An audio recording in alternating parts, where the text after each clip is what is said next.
जय महाराष्ट्र शेतकरी बंधू आणि भगिनींनो, बघू शकता हे आम्ही आता राशी जास्तीची कापसाची लावणी केल्याला 15 दिवस पूर्ण झालेले आहेत. कारण की आपली 29-30ची हे लावणी आहे. त्यानंतर थोडा रिमझिम पाऊस आला तर त्याच्यात ते वाफ पण आली चांगली व्यवस्थित. वाफ आल्यानंतर 6-7 दिवसाच्या वाफ आल्यानंतर पाण्याने असा उघाड दिला की जवळपास एक हप्ता म्हणजे जवळपास उद्याला 8 दिवस होतील पाण्याचा एक थेंबसुद्धा नाही आला.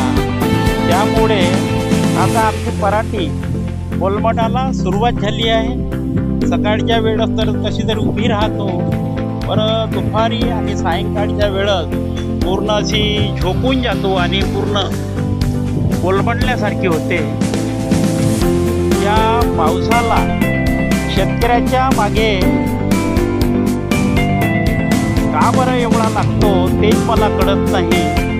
शेतकऱ्याचे हाल अगोदरच सरकारमुळे कर्जमाफी नाही होऊन राहिली, अजून धानाला बोनस नाही दिली आणि त्यातल्या त्यात आता हा पाण्याचा उघडझीप, त्यामुळे दुष्काळाचा सावट पूर्णपणे आल्यासारखा वाटत आहे आणि सरकार या गोष्टीकडे काहीच लक्ष देत नाही.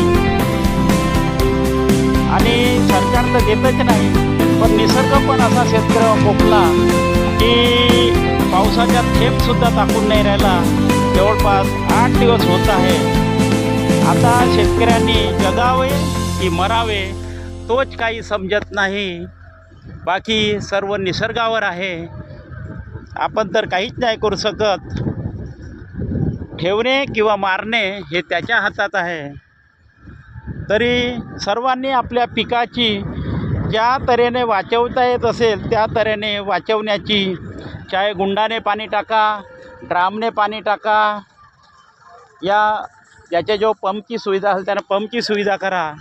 प्रत्येक जणांनी आपल्या पिकाला मुलाप्रमाणे जपून वाचवण्याची कृपा करावी. धन्यवाद.